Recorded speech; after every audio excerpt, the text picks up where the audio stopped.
anyone could rise from rags to riches. All it took was hard work, determination, and a little good fortune, or luck and pluck, as author Horatio Alger said. Very few people rose. If they rose, it was a small rise. But this leap from utter poverty to being the president of a corporation is pure myth. When you look at who became presidents of large-scale corporations, with very few exceptions, these are people who started wealthy in life. Darwin had argued that under certain circumstances, but only under certain circumstances, only the fittest animals survived. That argument became applied to American business, in which businessmen argued, and conservative Americans argued, that the reason that some businesses grew larger is because they were the fittest. Not because they had special advantages, not because government may have favored them, not because some of them may have achieved their success through corruption and other means, but because they were the best. This also meant that the poor deserved to be poor. Assisting such weaklings was useless, some businessmen argued, because nothing could change their natural inferiority. But others disagreed. To Andrew Carnegie, who donated $350 million to charity, the rich had a moral duty to help the poor. Carnegie called this philosophy the gospel of wealth. The man of wealth becomes the mere trustee and agent for his poorer brethren, bringing to their service his superior wisdom, experience, and ability to administer, doing for them better than they would or could do for themselves. Andrew Carnegie. American workers and farmers came up with their own vision of the nation, quite different from that of the wealthy industrialists.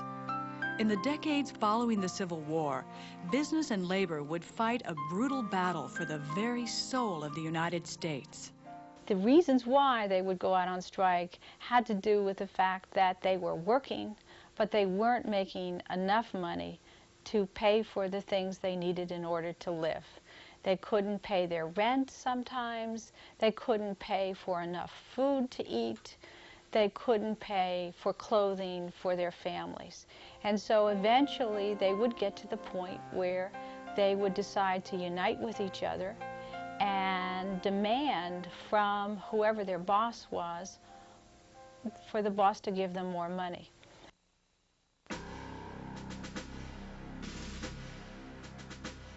In the 1880s, American workers joined the Knights of Labor, a labor union first organized in 1869 by a group of Philadelphia tailors. The Knights of Labor took off after the election of Terence Powderly as Grand Master Workman in 1879. They wanted workers to be better paid. They wanted workers to work shorter hours in better working conditions. But they were also concerned about a larger issue about what's happening to this republic. What's happening to this republic in the face of the coming of large-scale corporations? And they upheld a vision. They called it the cooperative commonwealth. They were looking forward to an age, a new age, when Americans, if they couldn't have small-scale businesses of their own, maybe workers together would join together to form cooperative businesses and manage them in themselves in a cooperative way, rather than having these large-scale, bureaucratically managed corporations. The Knights of Labor called for new laws to restrict child and women's labor, to inspect the nation's workplaces, and to recognize women's suffrage. About 10 to 15% of the membership by the middle of the 1880s consisted of women, and an equal percentage, 10 to 15%, most people think, included blacks. So it was the most democratic movement to its time. In the early 1880s, the Knights won a series of strikes. Its members engaged in a wave of boycotts, refusing to buy anything made by a company that would not negotiate with the union. Attracting new members by its successes, the Knights of Labor became the largest union in United States history. Boasting 700,000 workers in 1,500 locales, the Knights prepared a great national campaign to win workers an 8-hour workday. The year 1886 will be known as the year of the great uprising of labor.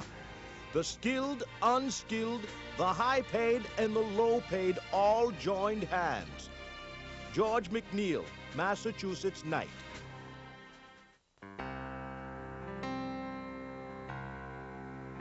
In the spring of 1886, close to 340,000 American workers went out on strike, demanding an 8-hour day. By the end of the year, more than 1,500 strikes and boycotts had paralyzed the nation. Their employers struck back. There were private guards who were hired by these businessmen to see that the plants did not have union sympathizers in it, to see that during strikes the pickets were kind of beaten back from the walls of the factories so that the factories could operate with non-union, so-called scab labor. And they also used their political power. They would go to local either mayors or they would go to local governors and sometimes to the President of the United States and ask them to call out the militia or the U.S. Army to quell disorders and get those workers back to work. In May of 1886, the war between capital and labor again exploded in flames in Chicago, the industrial colossus of the Midwest, where 40,000 workers struck for the 8-hour day. When pickets and strikebreakers clashed outside the great McCormick Reaper Works, the nation's largest manufacturer of farm machinery, police attacked the strikers, killing 2 unarmed men. The next day, a crowd of 2,000 working men gathered at Haymarket to hear speeches denouncing the police brutality at a rally organized by German-speaking anarchists, people who opposed any kind of government. The rally seemed to be diminishing at the time, but someone threw a bomb into the ranks of the policemen, and at that point in time, several, I believe 7 or 8 policemen were killed by the bomb itself. The police arrested 8 anarchists who were quickly convicted of the crime, despite the fact that no evidence was ever found to tie them to the bomb thrower. But few Chicagoans complained. The Haymarket bombing whipped the city and the nation into an anti-labor, anti-immigrant frenzy. Growing numbers of Americans blamed foreign agitators for the United States labor crisis. A single bomb, wrote labor organizer Samuel Gompers, had demolished the 8-hour movement. The Haymarket affair became a tragedy in a sense, not just because of the policemen who were killed in the affair, but also for the workers themselves, because workers were frightened to be attached to such a radical movement. The Haymarket riots destroyed the Knights of Labor, but out of its ashes, a new union arose. Samuel Gompers, head of the Cigar Makers International Union, had found what he believed was a better way to form a labor union. Building its membership on skilled workers, the AFL excluded political radicals, African Americans, and women. Asked what labor wanted, Gompers replied with a single word: more. More money, that is. The first major test of the AFL's new brand of white and male trade unionism soon came against none other than the powerful Andrew Carnegie.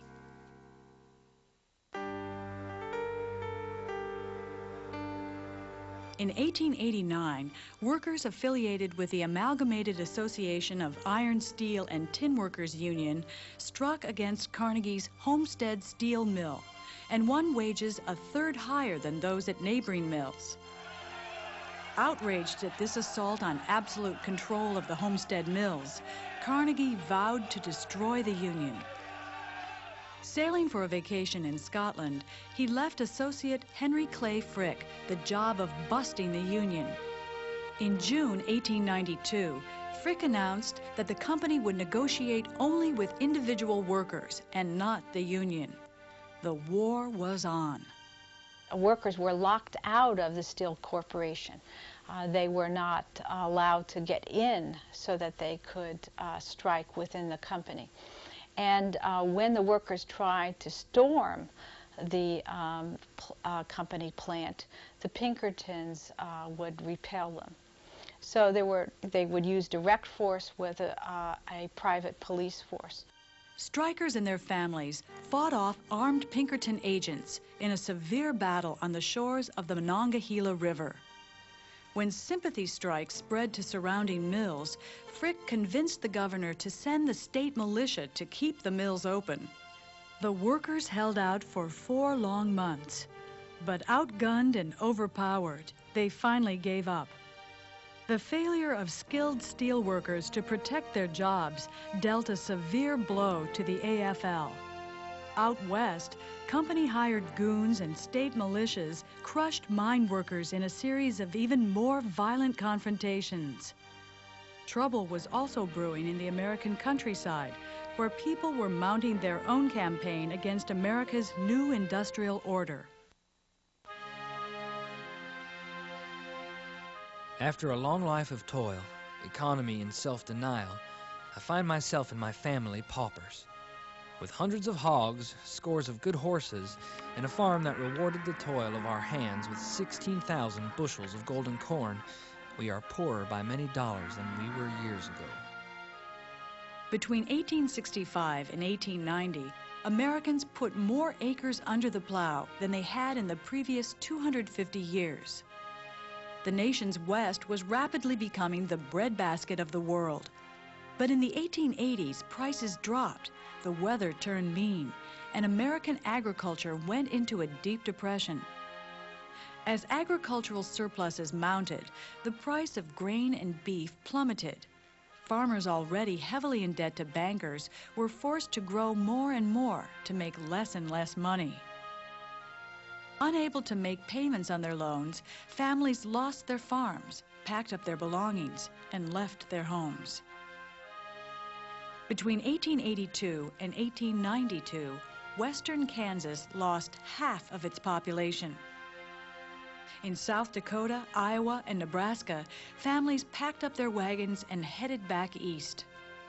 Farmers blamed their troubles on the unholy alliance of big business and government, on manufacturers who were protected by federal tariffs that raised the price of foreign goods, railroads that charged exorbitant interest rates, and bankers who held their mounting debts. There are 3 great crops raised in Nebraska. One is a crop of corn, one is a crop of freight rates, and one a crop of interest. One is produced by farmers who, by their sweat and toil, farm the land. The other 2 are produced by men who sit in their offices behind their bank counters and farm the farmers. It is no longer a government of the people, by the people, and for the people, but a government of Wall Street, by Wall Street, and for Wall Street. Mary Elizabeth Lease. The federal courts consistently interpreted the Constitution to favor business. The most common form of stopping strikes by government was the use of the injunctions, and we see hundreds and hundreds of injunctions issued by local judges at this point. It's the judiciary, it's judges who play the greatest role in stopping strikes.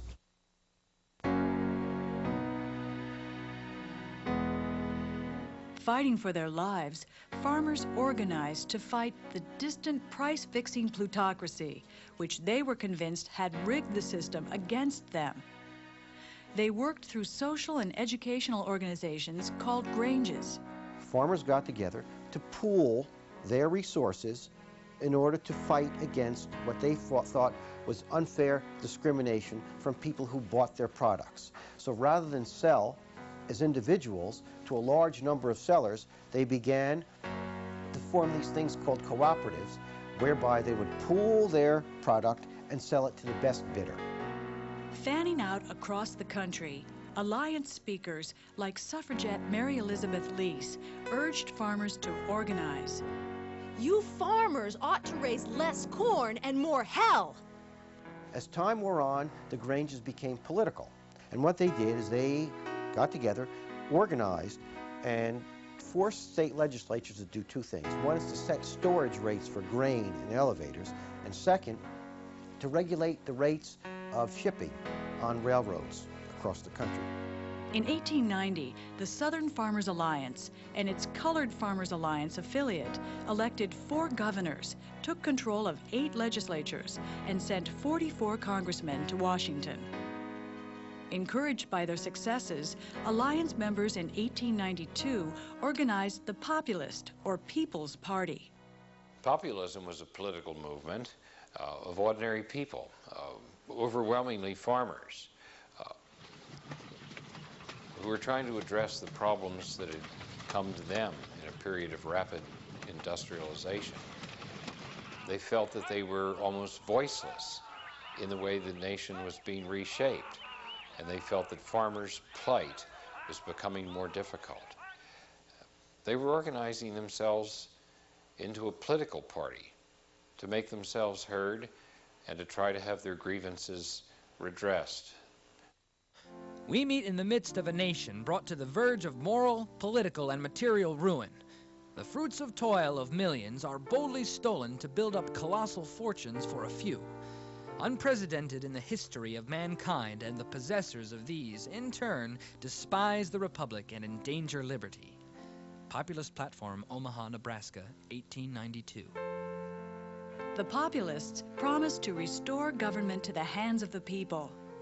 They also promised to increase the money supply to make it easier to pay off debts, to institute a national income tax, and to nationalize the railroads, telegraphs, and telephones.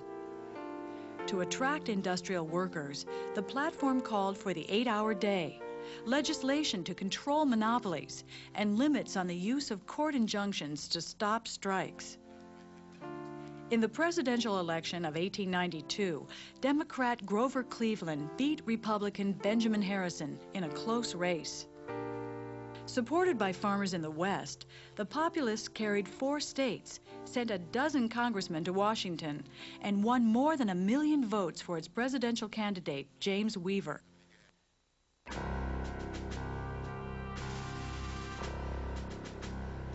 Soon after Cleveland took office, the nation entered into the worst depression in U.S. history. There was a depression that developed. Prices again had been very low. Many workers were laid off. As wages were cut, workers began to see that they again were not going to be able to pay their rent and to pay for food. By 1894, 150 railroad companies had collapsed and dragged 16,000 firms and hundreds of banks down with them. In New York City, more than 20,000 homeless sought shelter in city jails. In Chicago, police stood guard at the train station to prevent tramps from entering the city. Nationwide, millions of families stood on the verge of starvation.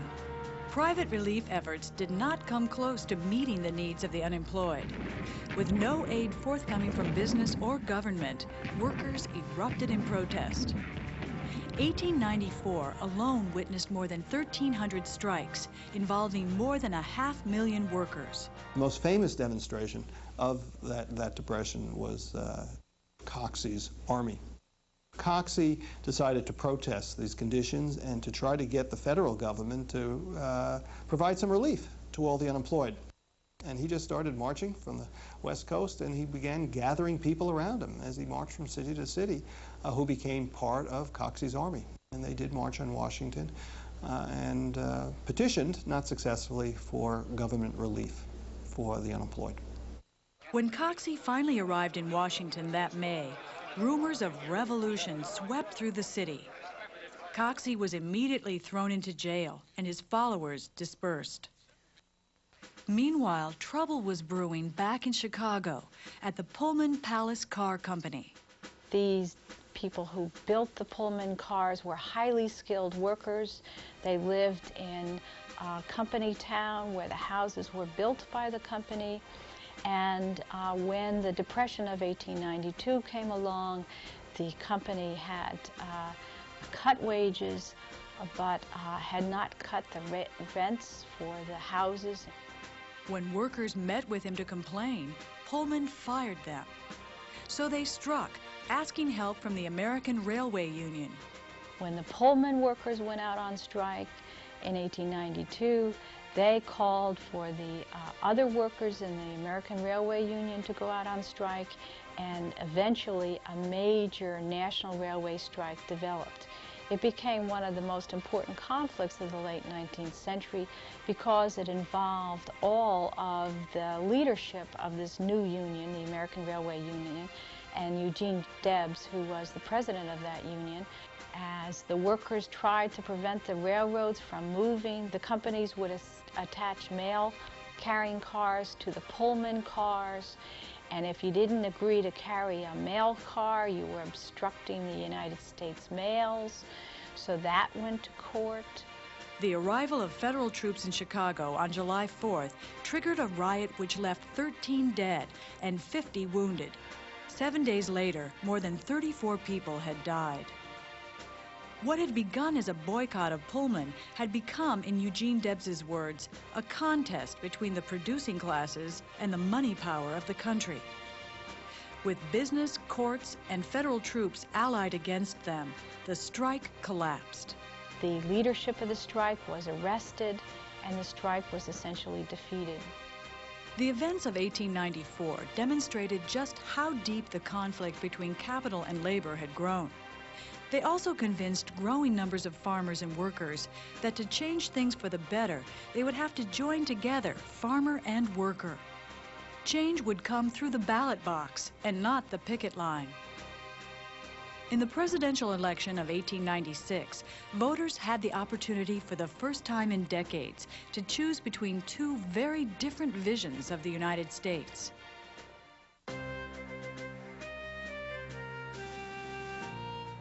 The Democrats nominated a former populist named William Jennings Bryan for president. Bryan came from Nebraska. He was a very religious man, and he pretended to speak for farmers and workers, in other words, for ordinary people. He attacked what he called the malefactors of great wealth, rich people living in the East who he held responsible for the plight of farmers and workers. To oppose him, the Republicans nominated Ohio Governor William McKinley. McKinley didn't campaign much. In fact, McKinley sat on his front porch for the most part and let his front men and his advance men do most of his campaigning. Bryan barnstormed the country, logging 18,000 miles by train in the nation's first whistle-stop campaign, and gave as many as 30 speeches a day. In speeches steeped in religious fervor, Bryan called on Americans to smite down the moneylenders and drive them from the halls of government. Bryan favored the free coinage of silver to deflate the value of the dollar and make it easier for farmers and others to pay off their debts.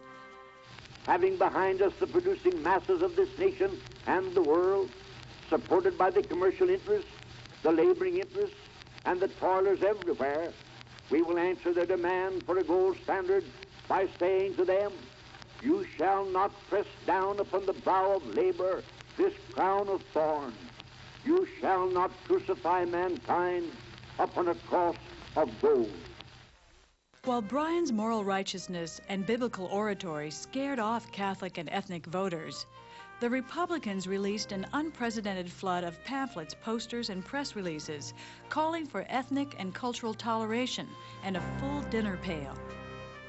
Bryan took the West and parts of the South, but McKinley proved a lot more popular among working people because he never really touched on the religious issue. Winning the votes of the nation's urban and industrial working men, McKinley crushed Bryan in a lopsided victory.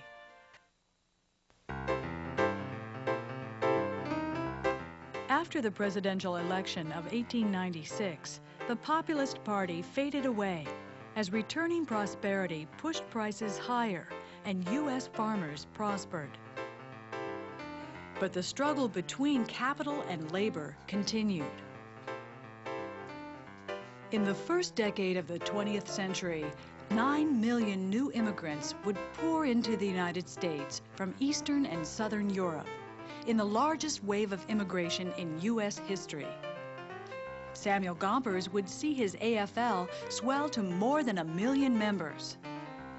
Angry workers in the West would help form the Industrial Workers of the World, a radical new labor union that advocated the use of general strikes and sabotage to win worker control of production. The newly organized Citizens Industrial Association would begin a campaign to crush labor unions once and for all, and Eugene V. Debs would make his first of 4 runs for the presidency on the Socialist Party ticket. Recognizing the injustice of the nation's industrial economy, a new generation of reformers, calling themselves progressives, would mount a national campaign to reform the United States, using the government to represent the interests of working people and consumers, as well as businesses.